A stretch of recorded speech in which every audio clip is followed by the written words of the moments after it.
Gives you some basic instructions on the top and a little piece of paper here that pretty much just says plug it in, and that's about all you get. So there's not a lot here in terms of packaging for the small one, but there's a lot here for the large one as well. So let's go ahead and look at the box, which is actually a pretty neat box. I kind of sat here and played with this for a little while, I'm not gonna lie. You will spin the little wheel and the colors on the light bulb chain give you kind of an idea of what the hue system can do. So if we look at the box, it has pretty much the App Store icons, tells you about on the back, setting scenes based on your colors, tells you what's inside the box, the light bulbs, the bridge, that kind of stuff. And so let's go ahead and look inside. So again, that wheel from the outside is going to be used to display the instructions here on the inside. And there's really only 3 steps here, so if we can zoom in.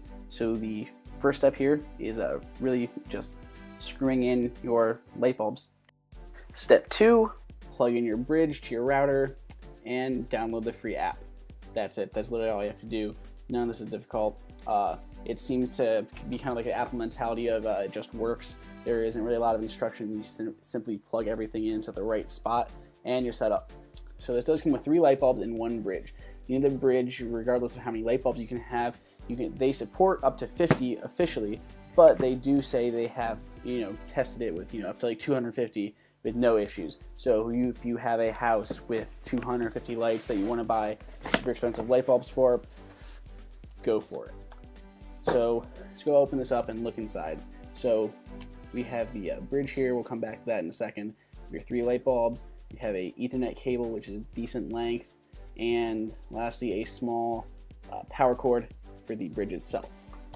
It's a measly 5 watts, which is annoying that it has a power cord at all, but at least it's not something that's big and like a 3-pronged one that's going to take up a lot on your surge protector. So we have the bridge here, which has the 3 lights on the top and the 1 button in the middle, which you probably will have to press once in your lifetime. It pretty much says it's on, whether your Wi-Fi is connected, and if there's light bulbs. So on the back you just have the Ethernet spot and the power cord. Now the Ethernet, this is going to plug into your router, and then this will connect to the light bulbs themselves.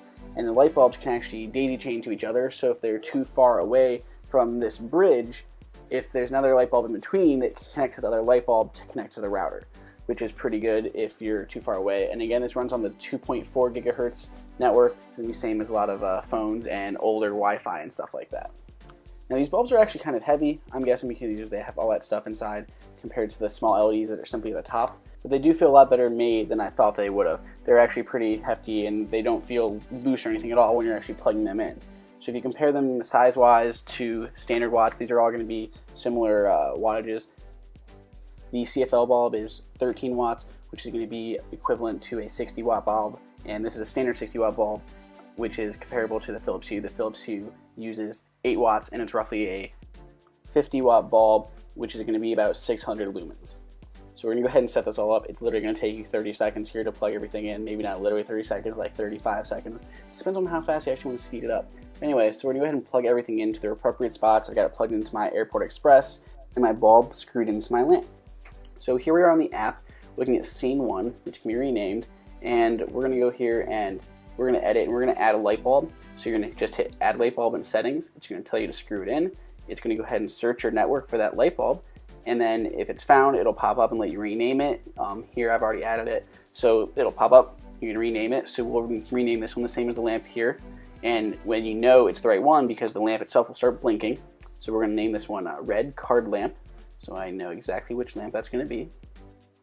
Let's go ahead and type that in.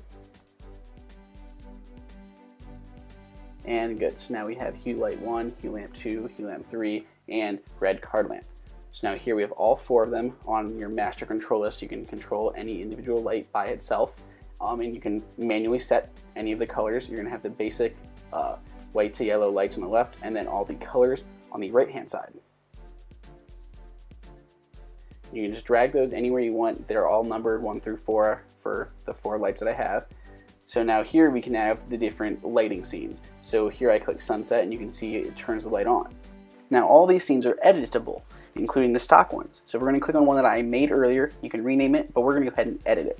And you can actually individually place where all of the lights are, what colors they're showing. So here I only have the 3 that it came with, but I have a 4th. So you can tap on it and it'll pop up that extra 4th one and it'll randomly throw it into the photo.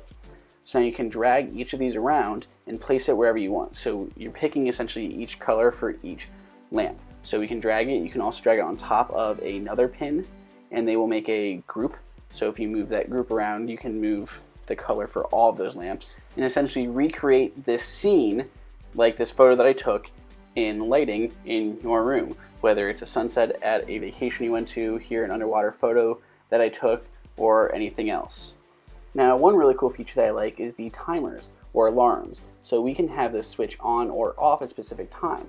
So you could say, set a sleep timer for at night to help you go to bed.